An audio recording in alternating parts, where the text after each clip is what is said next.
Titila ba ang ulan? Hindi titila. Oh my God!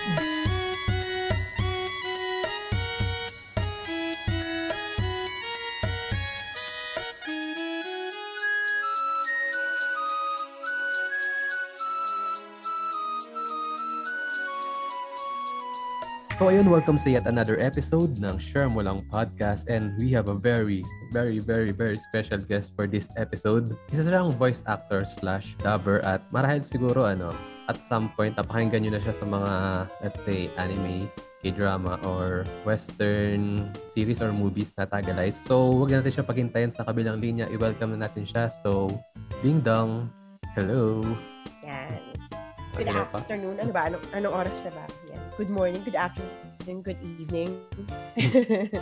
So actually, hindi pala medyo. Sobrang kinakabahan ako ngayon. Ay, bakit? Bakit ka na makakabahan? Hindi naman siguro intimidate, pero siguro Pero sabi nila daw yun eh. Good thing daw yung kapag kinakabahan ka pa sa mga ganito kasi ibig sabihin daw always. Parang nakikare ka pa or na-excite ka ganyan. Takot ka magkamali. Yes.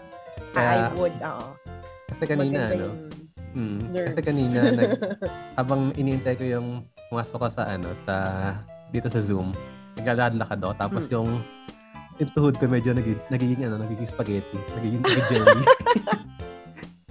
Grabe. Walang ganun. Okay lang yan. Okay lang yan.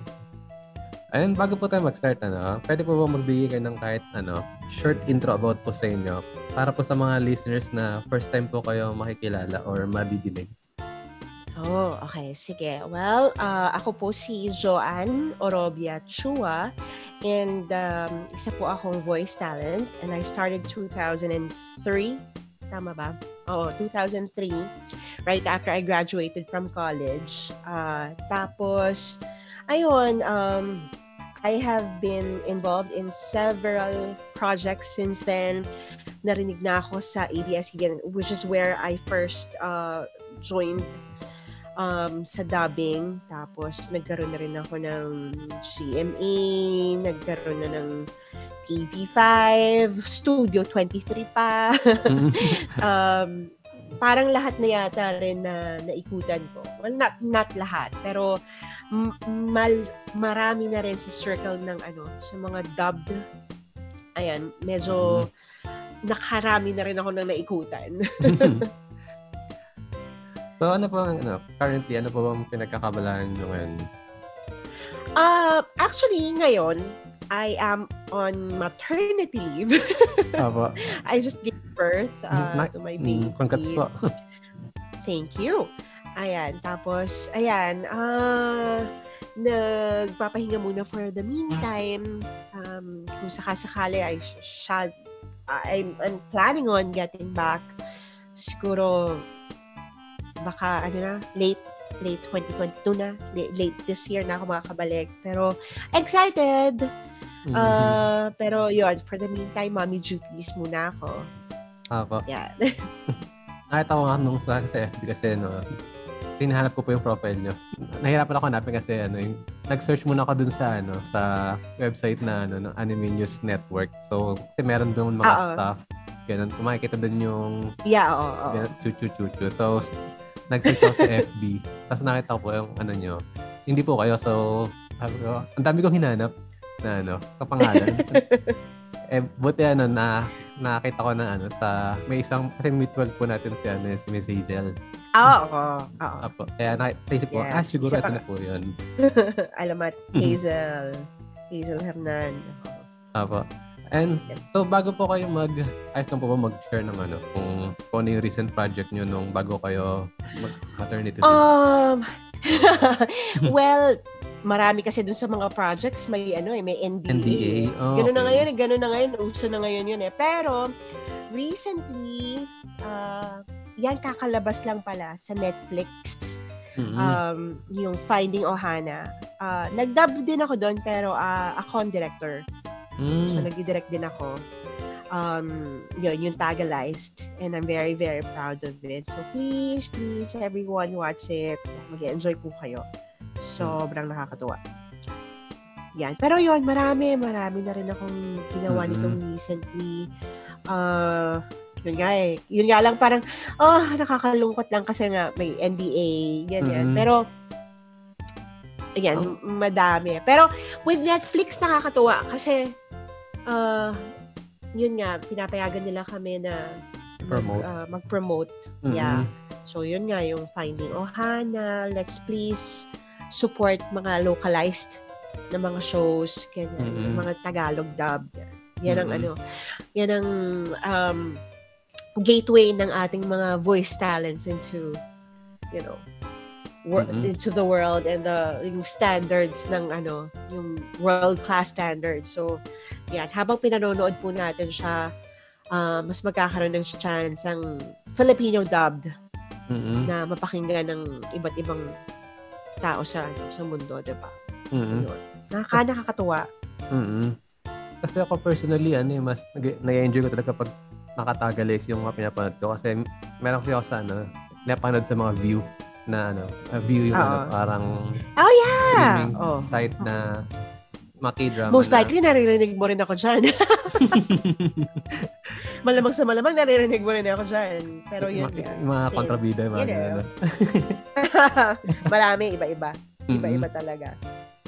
Kasi kagandahan kasi pag nakatagalize kasi pwede ko siyang kumbaga pwede yung hati yung attention ko, like pwede akong naghuhugas ng pinggan ganyan tapos nakalagay lang totoo, hindi, ako din. Before, naiintindihan ko naman yung iba na mga medyo purists sila, no? Kasi parang mas gusto nila naririnig yung original, tapos nagbabasa na lang ng subs, 'di ba? Naiintindihan ko naman 'yon, gets ko naman 'yon. Pero kasi with most viewers, yun nga yung hindi talaga makakapagbigay ng full attention. Like, ako din ganyan, habang naghuhugas ako ng pinggan, habang nagluluto ako, I have my phone there, na nakapatong lang somewhere dyan. Pinapinggan ko lang. So, nakikinig lang akong ganyan. Pag ang dami kong mga shows na mga dubbed na sobrang na-enjoy ko siya. Kasi habang pinapanood ko kasi dubbed na siya. So, saka meron talaga tayong mga magagaling na writers, mga directors. Kapag in-adapt na kapag dinab na siya, pag translate na siya, yung flavor kasi ng Filipino, yung culture, yung humor, yung humor lalong-lalo na. Kapag nakuha nila yon, para ka nga lang nanonood ng para ka lang din nanonood ng mga local na mga shows. Nakaka-enjoy. Sobrang nakaka-enjoy. Pero yun nga, yung tipong okay lang na hati yung attention mo. Kasi yung hearing lang naman natin yung talagang, diba, yung captured siya. So, you can still do stuff around. Ayan. Sobrang ko na-appreciate yung Tagalays na kapag isang mga K-drama na yung mga periodical drama, yung mga sobrang lalim ng Tagalog. Sobrang nakakaano. Kasi yung last time na napanood anong mga period dramas na napanood mo? Anong period dramas ang napanood mo? Mr. Queen.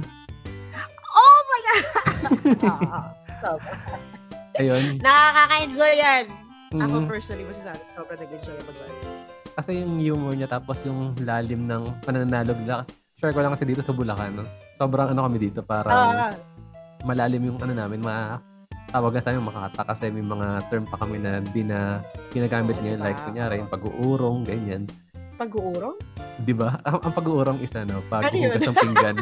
Ano ang pag-uurong? Pag-uurong is paghuhugas ng pinggan. Oh! Okay. Oh! Sa amin sa bahay, yun yung ginagamit namin term na kapag nag-away pa kami magkakapatid na parang sabihin ko na, ikaw na mag-urong ngayon, kayo nang umaga ako nag-urong . So, yun yung turn talaga namin. Kala mo naman kung anong inuurong, pinupush around, no? Hindi pa yan. Tapos, cute!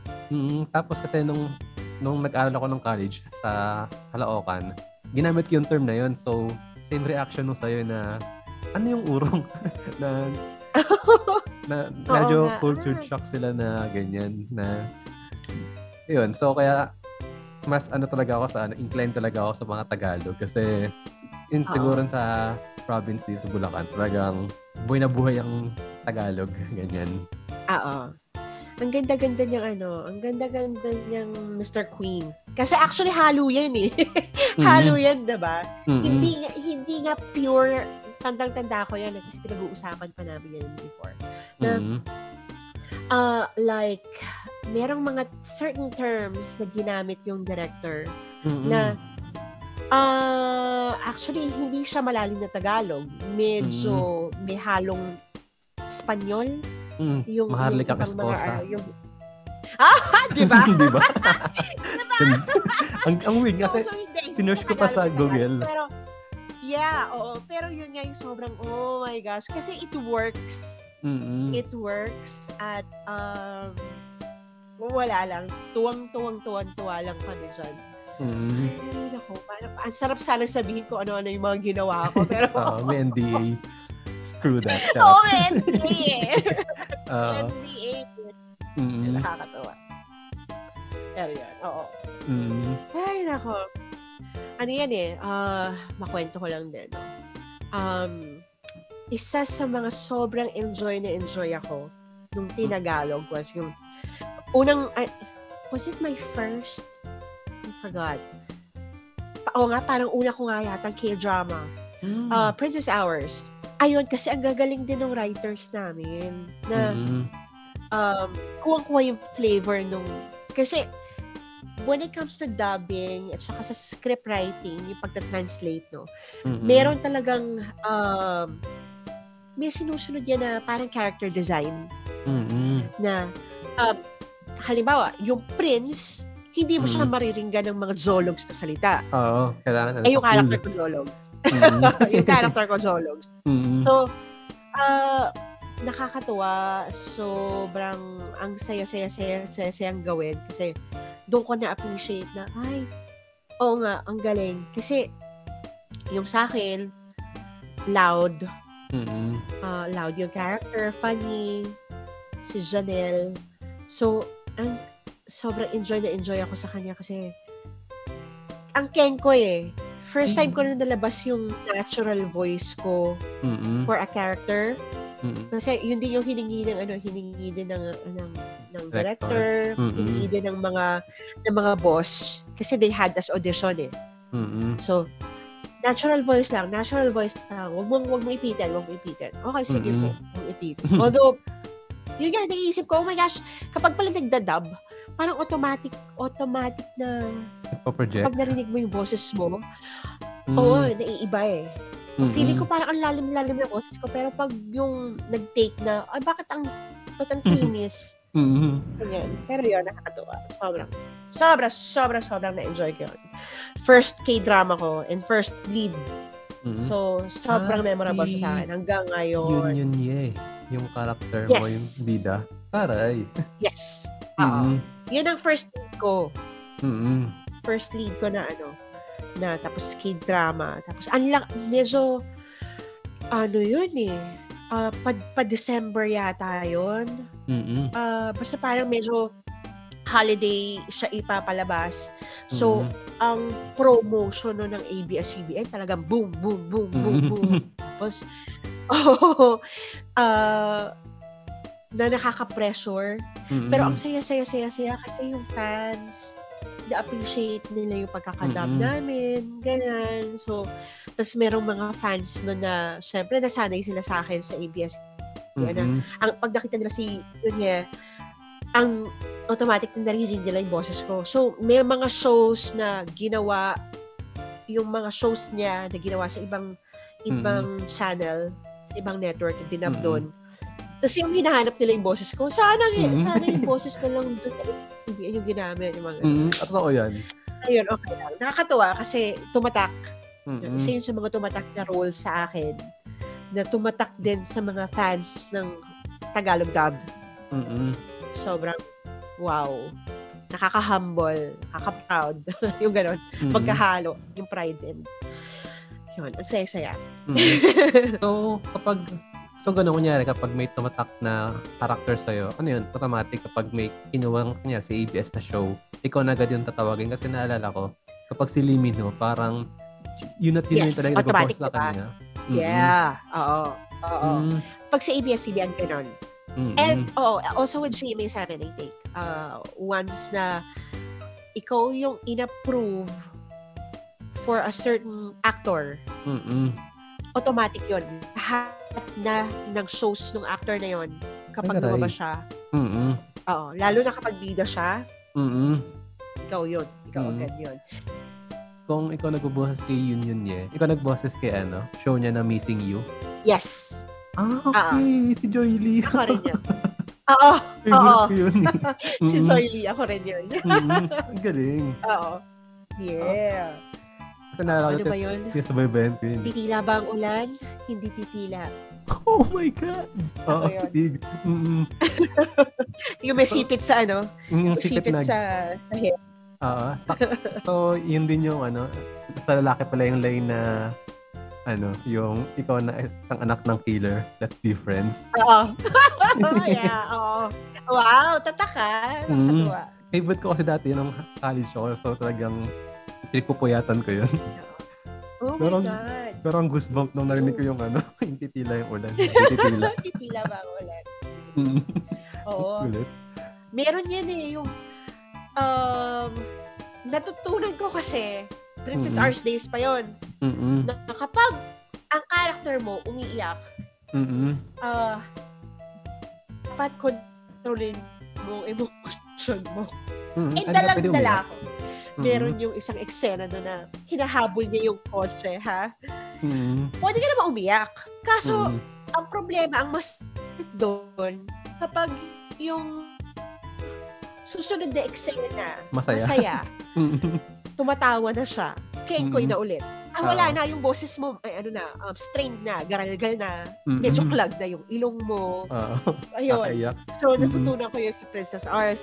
Meron yung part sa Missing You. Yung umiiyak sa shower. Umiiyak si Zoe sa shower. Nandun sa shower, tapos umiiyak siya. Hindi ko napigilan yung sarili ko. Sobrang dala din ako. Hoy! Pagdating dun sa uminom ka ng tubig. Uminom ka ng tubig. Halata. Ano yan? Kapag gano'n, naka-jumble yung scene or scene, kailangan yung scene mo na purong... Okay. Sunod-sunod. As in, siya, dati, ginagawa yan na sabay-sabay ang mga dubbers. Pero, merong time, lalo na ngayong nag-pandemic, na hindi pwede. Kasi nga, hello, diba? Baka mamaya magkahawa-hawa kung sakasakali man. You don't know Hindi mo alam kung sino ang Na, minsan kahit nag-test, false negative pala. So, bawal. Pero even before, there were certain directors na kapag bida, hinihiwalay niya. Hinihiwalay niya. Kasi mas mabigat Mas mabigat yung load, mas padaldal. Kaya, separate ang time ng recording. Tapos, ang tanda ko nun, ako at saka yung voice actor ni Julius, ang lagi magkasabay. Kasi Julius Han. Yan, si Sir Louis Paraboles, the legendary. Yan, isa sa mga, alamat yan. Sobrang nakakatuwa na. Kasi, sorry Kuya Louie. Pero, bata pa ako, narinig ko ng boses niya. Although, magkadikit lang halos ang edad namin. Pero, kinukuya ko siya. Mas nauna siya. Seniority Seniority pagdating sa dami yan. Kahit medyo magkadikit ang edad namin, kuya ko siya. Pero yun, ayun, siya ang kasabay ko. Kapag dinab namin yan, start ng episode hanggang matapos. So, lahat ng eksena na nandun ako. Yan, dinadaanan namin. So, kapag magka-eksena kaming dalawa, kasi mas feel mo kapag meron kabatuhan, kapag naririnig mo yung line niya rin in Tagalog. So, yun. Ganon yung rationale ng mga director.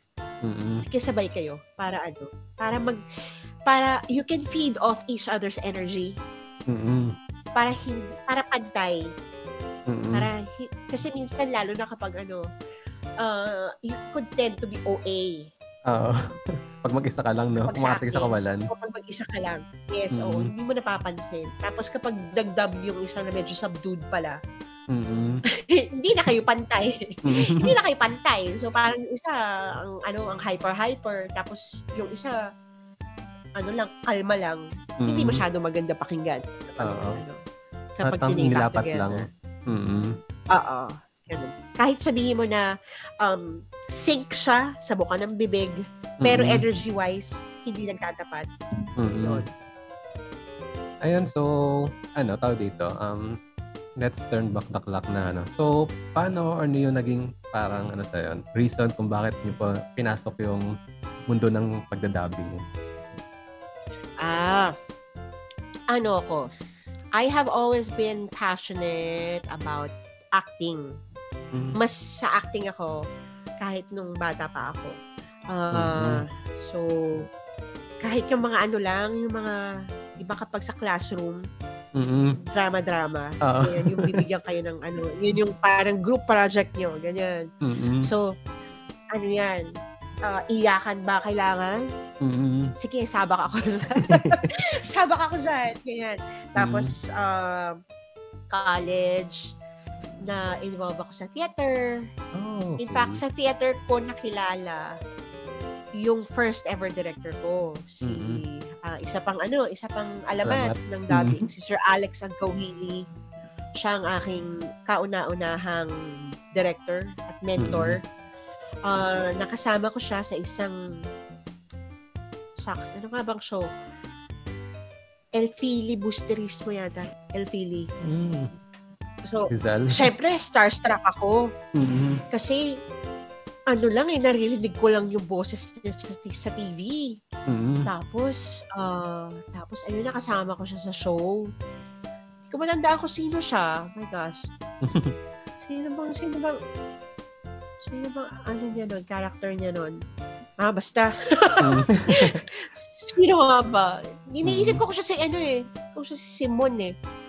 Anyway, ayun, basta, ayun. So, nakasama ko siya. Tapos, kinulit-kulit ko lang na, kuya, ganyan. Pag naman, sama naman, patry lang, gusto ko lang masubukan. Para lang, para lang ma-experience ba. Ganyan. Sabi ko, kahit walang bayad. Kahit walang bayad, sabi ko. Tapos, sabi niya, sige, kapag may bago. Oo. Kapag sabi niya kapag may bagong project. Okay po, sige. So, after ilang months, sabi niya sa akin, Joanne, ganyan, meron akong bagong project na magsisimula. Gusto mo? Sali ka? Sige po! Hey, sali! So, yun na yun. Yung first ever project ko was an anime entitled Super Gals. It's about yung tatlong girls na nakatira sa Tokyo. Hindi ako kasama doon sa mga bida. Hindi ako, Diyos ko, nakakahiya. Nakakahiya ko, sinabak ako agad doon. Mga panggulo lang ako on the side. Although meron akong recurring character talaga, yung kapatid ng bidang girl. Ano nga ba pangalan? Wala na, grabe. Ilang beses na ako nanganak so nakalimutan ko na. Basta yung kapatid nung bida, ni Ran Kotobuki. Natatanda ko yung bidang girl, pero yung character ko, hindi ko matandaan. Sayo, ang pangalan ng character ko, Sayo Kotobuki. Channel 11 yun, no? Yun. No, Channel 2. Channel 2 pa siya. Tapos, nagtatanda ko yung Saturday morning yun eh. Saturday morning siya pinapalabas. Tapos, ayun, sobrang nag-enjoy. Tapos siguro, kahit pa paano kinakitaan ako ng promise, no? Promising naman pala ng batang ito. Sige, tara. Ganyan. So, the next project na pinadub niya, sinali niya ulit ako. O baka hindi naman yun yung next project niya agad. Pero anime ulit, Fruits Basket naman. Taray. Ako yung nagiging baboy. I forgot the name of the character. Try kong hanapin. Fruits Basket. Basta yun, ako yung piggy. The piggy girl. So yun, Fruits Basket. Ayun, most of the early project pinagagawa ko, Puro ABS-CBN. Tapos, from then on, may mga nakilala na ako ng mga bagong directors. Pinakilala na ako kay ganito, ang sumunod kong director noon was si Sir Monty. Monty Repuyan.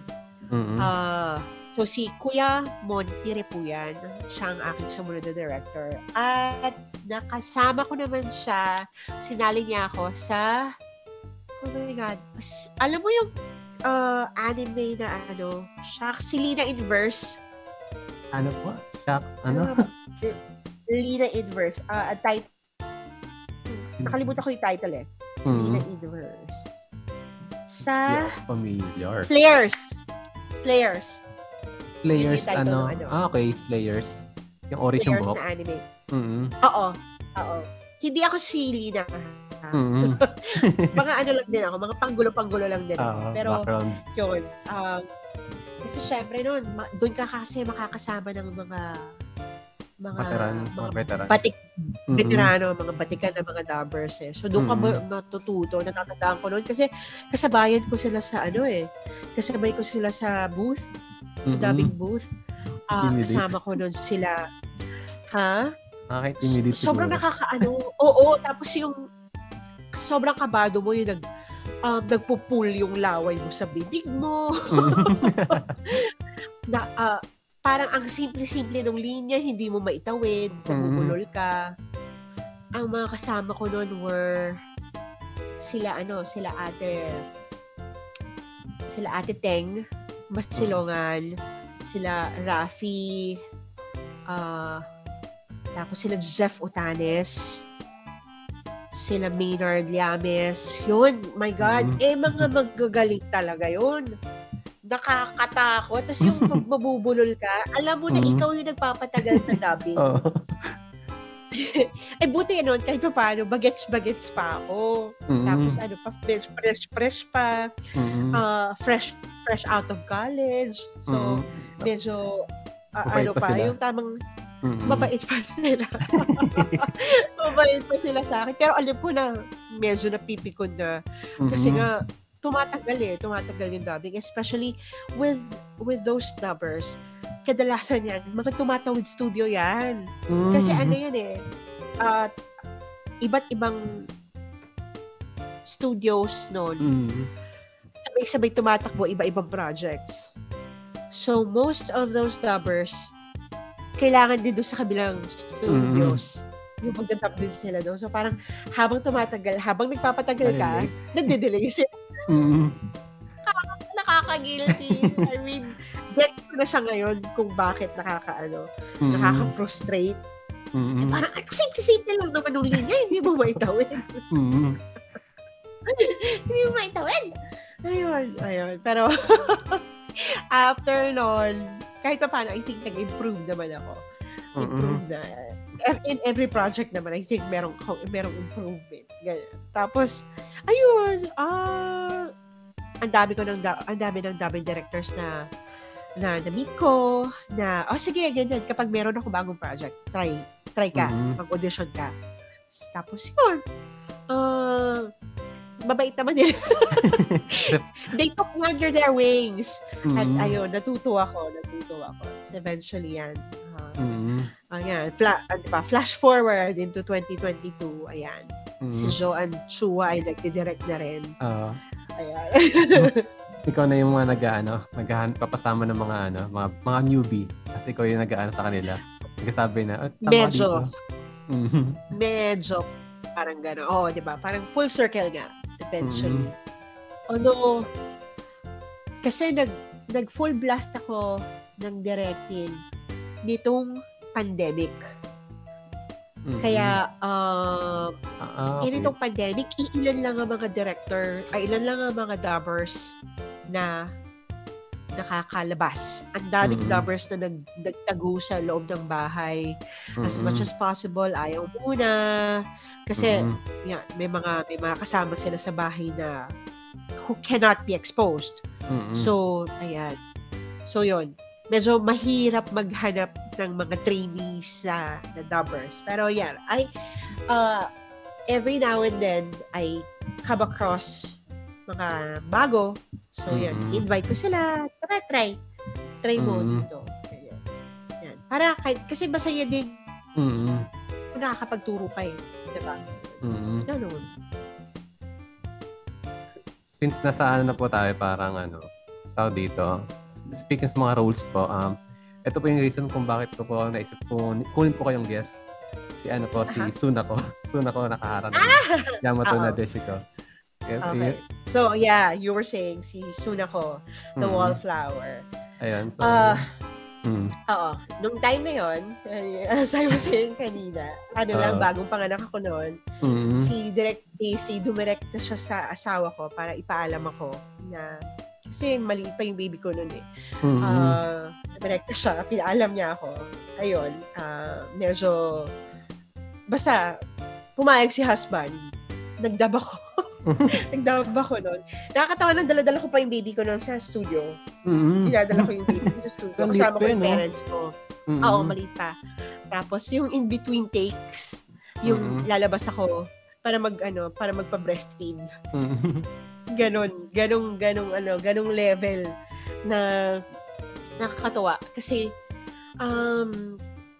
ayun nga, si Sunako, ang wallflower, isa sa mga nakakapagod talaga na dub ko ever. Nakakapagod siya. Kasi nga, yung nagsuswing yung moods niya, tapos yung personality niya, biglang nagsuswitch. Nakausap sa sarili niya. Oo, nakausap yung sarili niya. Oh my God. Tapos yung mga outburst niya, yung di ba pag dumudugo ilong niya.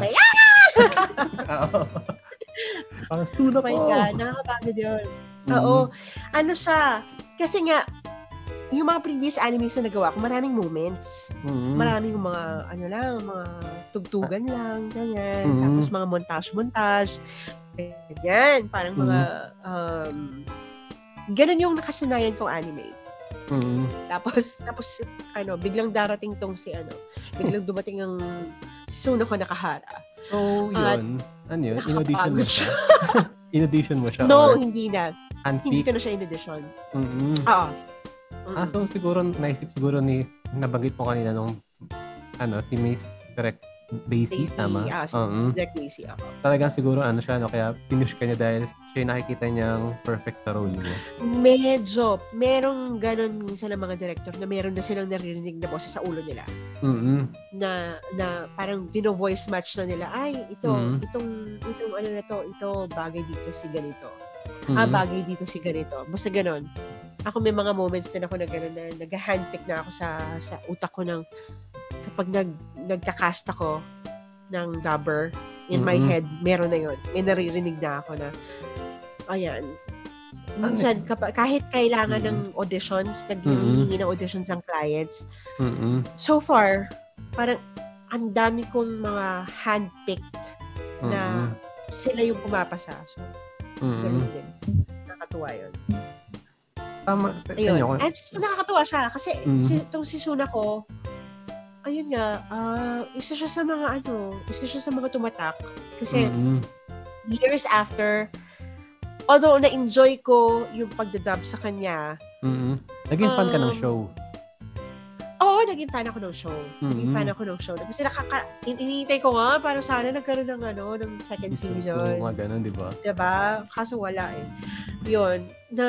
Kasi diba yung love, may love story bang dapat na may love story ba dapat na abangan doon sa dalawa? Nakakaloka. Nakakabitin. Parang bitin eh. Bitin na bitin siya. So, ayun. Hanggang sa natapos siya, hanggang sa, ayun na nakalimutan na. After several years, sa dubbing, meron ako mga makikilala na mga bagong dating na dubbers, mga bagong salita, ganyan, mga bagong discovery, fresh meat, mga binubuli, mga dubbers na mga bubulihin ng mga director, mga matatagal na, mga veterano.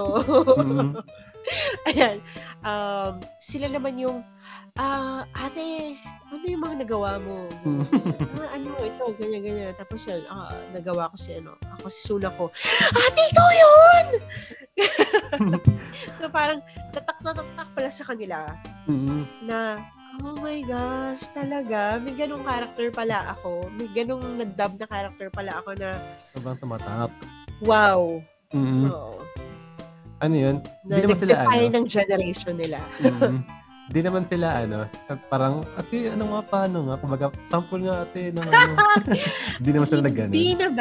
Hindi naman. Kasi, ano yan habang nakakasama mo isang dubber, somehow maririnig mo yan eh. Mm-hmm. Yung halimbawa, kasi ako naririnig ko naman yon na parang merong familiar dito sa boses na to. Hindi ko lang ma-place. Pero once na malaman ko na, ayan, naririnig ko na kapag nagsasalita sila. Yung yung nahuhuli mo na, ay! Parang si ikaw nga yun! Ikaw yun! yung yung nagbaboses kay parang pamilya na sa akin. Kunyari, nagbaboses kay Goku. Pag naririnig ko siya parang... Si Kuya Jeff Utanes. Siya yan. Siya rin si Kyohei. Sabi ni. Kaya pala eh. Cool. Kasi, once na, sabi nga na once you heard, parang, alam mo na siya yun eh. Ewan ko kung familiar ka. Sir Jeff din ba nagboses sa Scarlet Heart, Rio? Oo yata. Kay Wangso. Oo yata. Oo. Parang, si Channel 7 to, di ba? Ayun. Oo. Feeling ko siya nga dahil yung boses kasi sa akin eh. Ginagaya ko kasi yung boses niya. Oo. Ayun. So, alam ko siya kaya. Ayun, na-mention mo yung kay Suna ko. Nakwento ko sa'yo kanina na sobrang iconic niya sa amin sa generation namin. Like, kapag nung high school, kasi nag-drawing kasi ako, so mga klase ko, sabihin sa akin, drawing mo nga sa Suna ko, ganyan. Kasi siya yung sobrang, sa generation namin, siguro siya yung Sailor Moon sa inyo, tapos sa amin, siya yung ganon. Naalala ko, gumawa pa kami ng parang school project namin. So, kailangan namin ng parang, magbebenta kami ng siomai. Ganon. So, ginawa ko, nag-drawing ako sa cartolina ng Suna ko na may hawak na siomai. So, ayun, yung pinapunta kami ng mga tao. Kasi gusto lang nila magpa-picture dun sa dun sa drawing. Oo. Pero bilhin muna kayo ng siomai, ha? Kaya, sobrang kaya kapag after natin mag-record, feeling ko sobrang kong i-flex na nakausap ko si Suna ko Ayan. Si Suna ko na nagpahirap din sa sa dubbing ko nung time. Pero hindi ka napaus doon. Nag-pay off naman. Sobrang saya. Sobrang saya. Baliw lang siya pero sobrang saya. Napaos sa kanya. Kasi di ba hindi ko matandaan. Kasi may mga scene siya na sigaw siya ng sigaw, gano'n, tapos sabihin niya na tapos di ba meron yung di ba may mga in-between scenes doon na parang yung tumitili na babae? Meron gano'n. Ako rin tumitira noon. So parang, ikaw na, kaya mo na. Kaya mo na. Oo, sige, game. hindi naman yata ako napaos doon. Tapos narinig ko din minsan na nag-background character ka din doon eh. Di ba maraming babae doon na mga epal-epal. Isa ako dun sa Goth Lolly Girls. Talaga? Oo. Kasi apat ba yun? 3? 4. Kasi ilan lang kaming dubbers dun eh. Parang ako, tapos yung tita. Di ba yung tita niya? Yung mayaman, yung may-ari ng mansyon. Tapos, si Direk Daisy, parang 3 lang yata kaming babae doon. Tapos yung boys na. Yung 4 na boys na. Tapos, oo. Tapos, parang, hindi ko matandaan kung meron pang extra babae nun. Basta, ang alam ko parang 3 lang kami babae, tapos yung 4 boys. So, hati-hati na yan. Ayun nga. Si Suna ko parang kala mo, parang 2 karakter, 3 karakter yung babae yun eh. So, sobrang siya. ang dami niya kasi, ang dami niyang character na pinapakita. Minsan Diba? kapag seryoso siya, di ba? Kapag nag-monologue siya. Para siyang, parang multiple personality disorder yung babae yun eh. Tapos si Chibi niya pa. Oo. Yun, sobrang nakakapagod. Pero, yun, ay nako, oh my gosh. Tapos, babalik at babalikan mo siya. Actually, bago ko maisip tong gawin yung episode, nanonood ako sa Bilibili ng mga re-upload ng Tagalize ng Yamato. Kaya. So, medyo nag-reminisce ako kaya, ayun. So, kung 4 lang yung boys, so, isa lang din dun sa 4 yung sumisigaw lagi ng yung nagogong, yung parang, ang doon, tumas magiging kulay na talaga, yung mga ganun. Oo. Hindi ko lang matandaan kung sino sa kanila. Basta yan eh. Ang mga dubbers niyan, Monty, Jeff, si Fourthly, tsaka si Gino yata. Si Gino. Hindi ko matandaan kung sino yung sino. Pero, pero yun, kami lang yan. kami lang yan, promise. So, parang less than 10 lang kayo doon. Oo, 7 nga lang yata eh. Kasama na si Direk Casey eh. Parang weird nung gano'n. Nag-direct ka tapos nag-voice ka din. Parang, hindi. Paano mo? Hindi. Parang common lang. Oo, kasi, ikaw, didirect mo sarili mo. Kasi kagandahan kapag director ka, like ako, usually, I dub sa dulo na. So, ilang beses ko nang nakita eksena ko. Ilang beses ko nang nakita kung paano yung character na idadub ko. So, pretty much, parang alam ko na rin. Alam ko na siya. Alam ko na kung paano gagawin ko. So, mabilis na lang yan. Oo. At saka, bilang director, I also preview eh. I-preview ko rin yung episodes na gagawin, na idadub, para hindi ako naliligaw.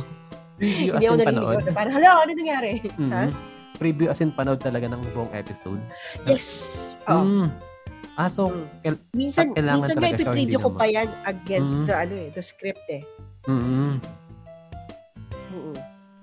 Kasi akala ko parang hindi na siya, hapyaw-hapyaw lang na tignan nyo lang yung scene tapos Pero nakakatulong ba yung papanoorin mo siya kunyari, in Japanese tapos gagayahin, hindi mo siguro gagayahin. Siguro parang i-adapt mo yung boses ng character doon, ng seiyu.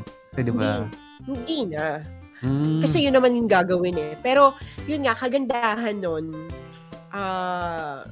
kapag nakuha na yung script in advance, kapag available na siya, you could preview it, the original material against the translated script.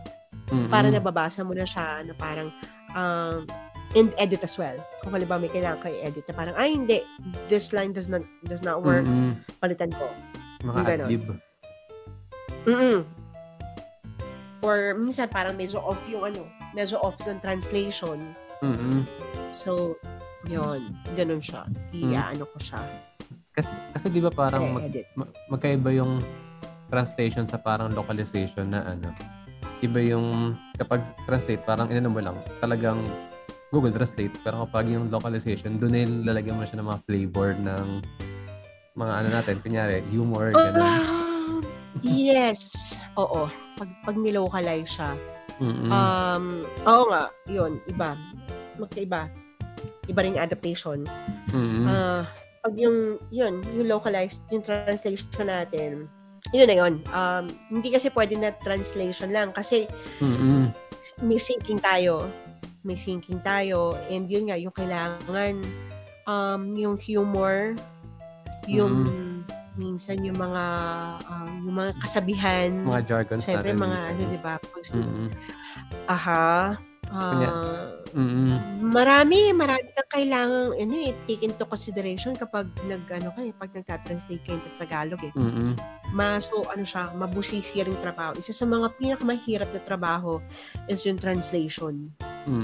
Pero yun nga, kapag maganda ang translation, maganda ang script na binigay sa'yo ng ng writer mo, half the work is done. Bilang director, oo eh. Kasi at saka para sa dubber, ang iintindihin na lang niya would be understanding the line and delivering it na kung paano i-deliver ng character.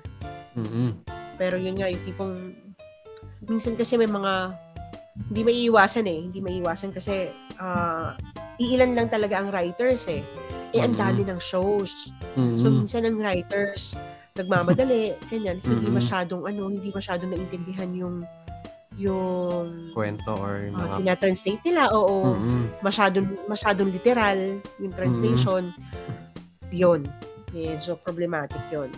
Yun. Basta kapag ang translation is good, mabilis yan. Mabilis ang dubbing yan.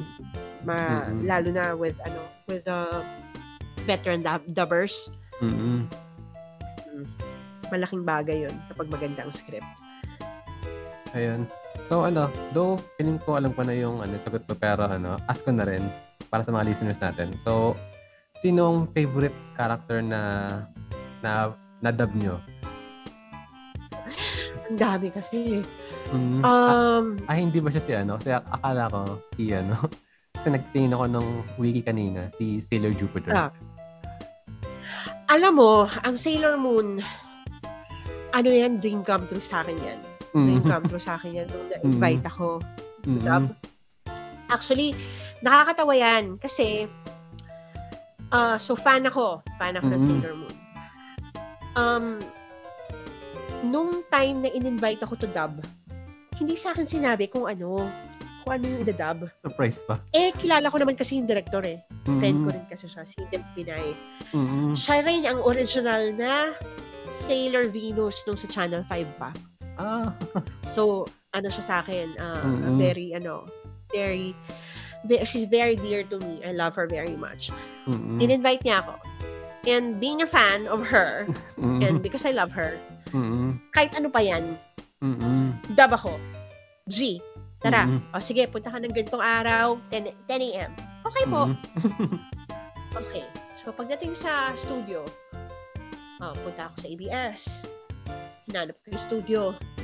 Pagpasok ko dun sa studio, kita ko agad yung monitor. Oh my God, Sailor Moon! Yung tili ka rin ng tili. Talagang, surprise kayo? Oo. Only the writers knew. Kasabay ko dumating doon si Hazel. Tandang-tanda ko yon. Sabi ni, ako, yung parang, oh my God! Kasi nga parang, feeling ko yung parang, oh my God, nananaginip ba ako? Nananaginip ba ako? Tapos yung, shucks, grabe talaga yon. Tapos si Hazel, sabi niya, pwede na daw siya mag-retire. Pwede na daw siya mag-retire. Sailor Mars? Siya si Sailor Mars. Pero ang favorite character niya doon si Jupiter. Ako, ang favorite character ko si Sailor Moon. Pero hindi kasi bagay sa akin si Sailor Moon eh. Hindi bagay sa hindi bagay sa boses ko. Na totoo naman talaga. So parang no hard feelings na si Jenny between ang nag-dub sa kanya kasi ang galing-galing ni Jenny. Bagay na bagay talaga sa kanya. Tapos, yun, yung parang, oh my God. Ano pa nga ayaw pa nga dapat akong i-cast nun as Sailor Jupiter. Parang dapat kukuha pa si Ate Pinay nun ng ibang dubber.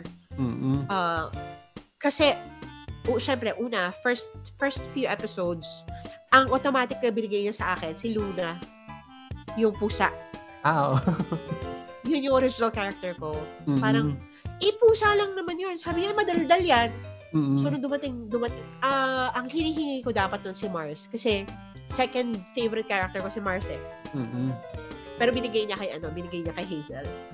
So, nung si Jupiter na, parang, ako na lang. Okay na lang. Yan, sige na. Sabi, sigurado ka. Ganyan. Minsan, madaldal yan. Sobrang dami. Ha? Diba yung tomboy or yung isa yun? Ang tomboy si Uranus. So, si Jupiter, yung kulay green ba? Yes, yung green. Okay. Lang siya? She's freakishly strong. Pero hindi siya tomboy. But tomboy, parang medyo yung character niya. Pero, akala ko siya yung may buhok. Si Uranus pala siya. Hindi.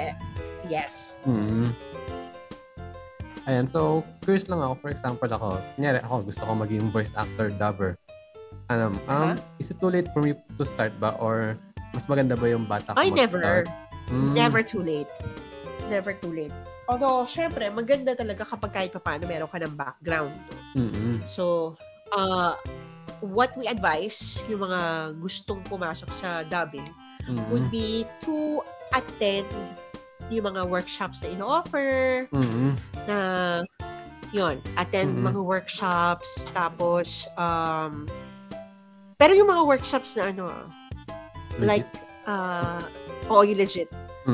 If familiar ka sa Vocal Alliance, yan, magagaling Voice ng Academy mga ba? dyan. Ano yun? Ay, Sorry, hindi ko wait lang, hindi ko sure kung tama yung Voice Academy ba yun. Kasi yung friend ko kasi, basta, oo. Siya parang, yun yung kasi gusto niya maging ganun dati. Kasi nga lang, nalakin nga lang daw siya sa doon sa parang, tawag sa fee na ganyan, parang 8,000 something ata, ganyan. Nag-o-offer. Pero isa talaga sa mga pinakamagagaling. Although, kung 8, kung mahusay talaga yung okay na yung 8. Kasi, meron iba na nag-o-offer. Medyo mas mataas. Ang alam ko, 12 eh. 12 to 15. 12 to 15,000. Pero yun nga, kasi, pag ikaw naman hindi ka natuto dyan, at saka, pag nakitaan ka talaga ng promise, these are, yung mga nag-hold ng mga ganang klaseng workshops, din sila eh, they're connected with certain studios, ganyan, meron silang, may mga sarili silang mga projects that they could invite you to para makapag-audition, o kaya yung tipong, alika, kakas kita rito, parang kasama na ito sa training mo, parang gano'n. Parang di-intern. Oo, parang ganon. Pero yung syempre paid na yun.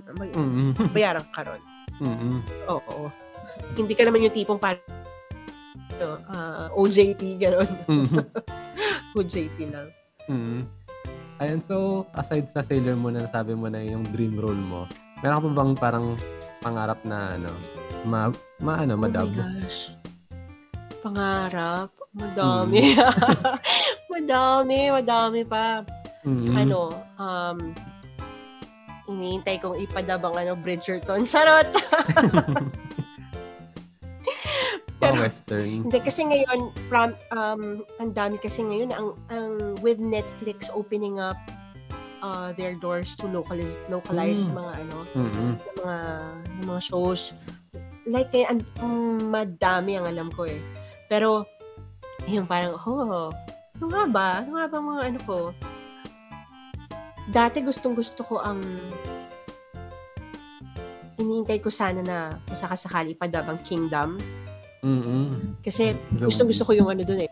Gusto ko yung favorite ko yung si Prince doon eh. Kasi yung sa Princess Hours, siya yung bidang prince doon eh. Siya rin yung crown prince doon sa Kingdom, if you're familiar with that. Yung mga zombie. Yung zombie? Yes. Tapos yung bidang girl doon, yung nurse, si Beduna.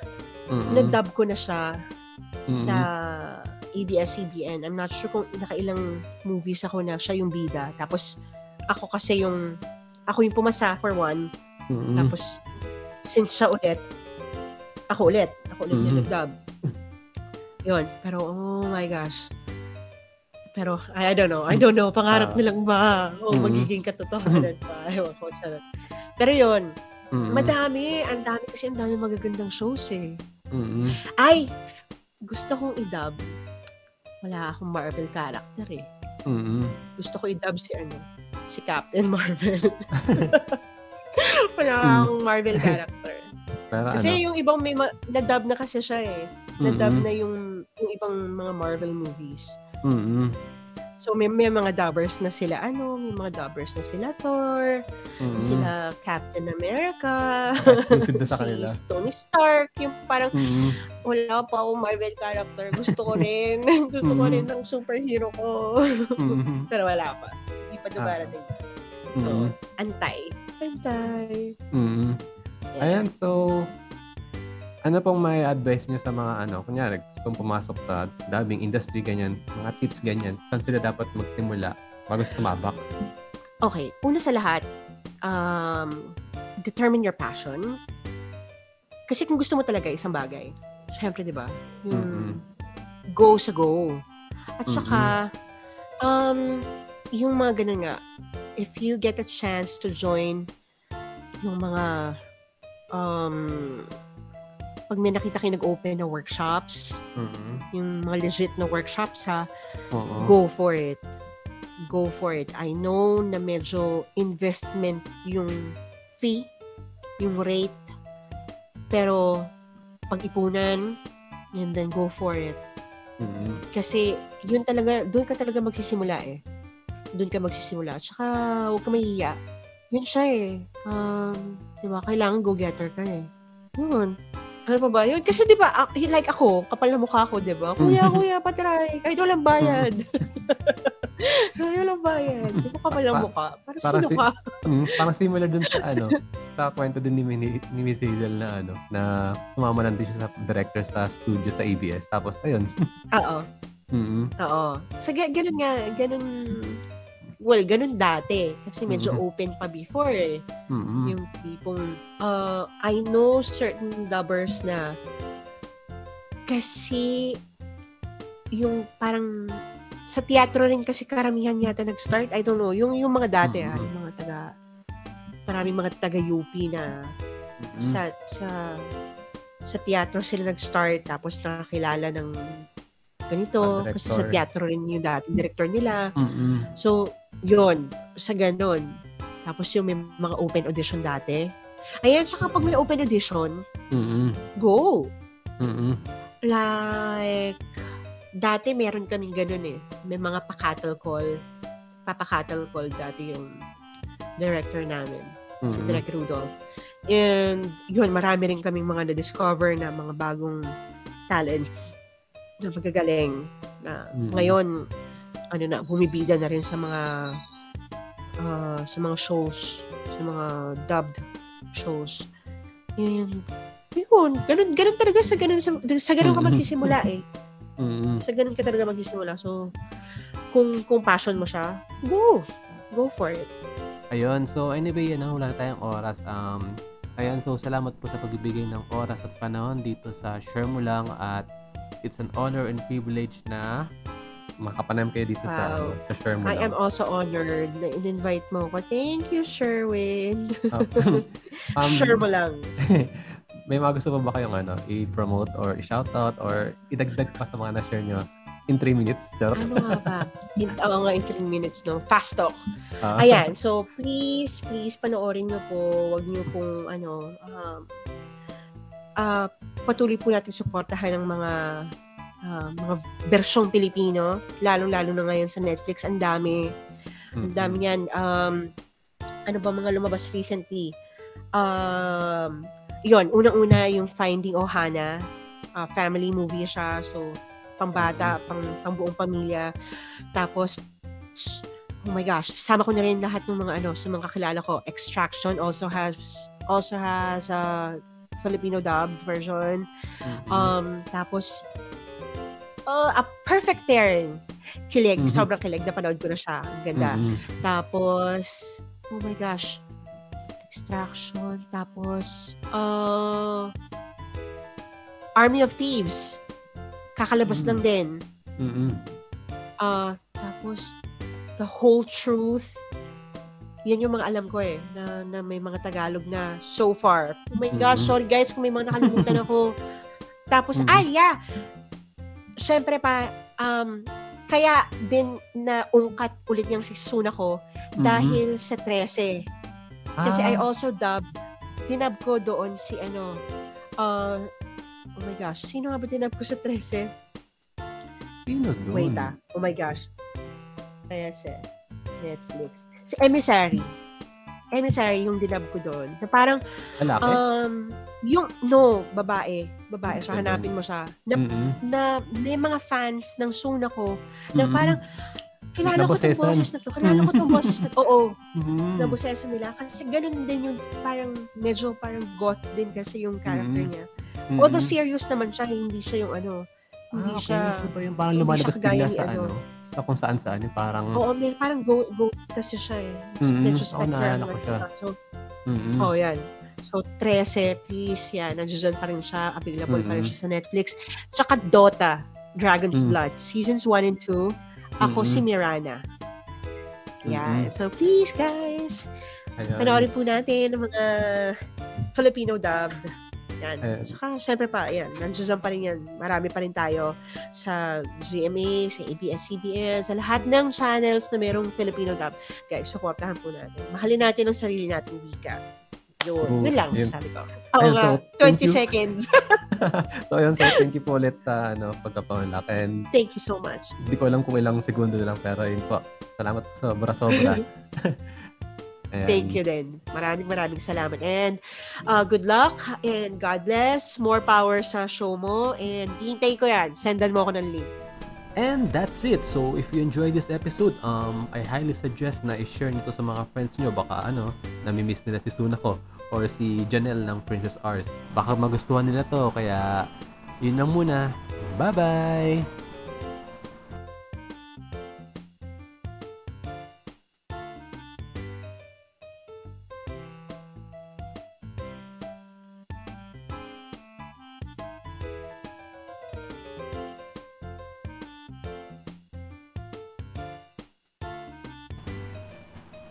Uy, umabot ka sa part na to ng podcast. Ibig sabihin, naghihintay ka pa or talagang tinapos mo yung episode.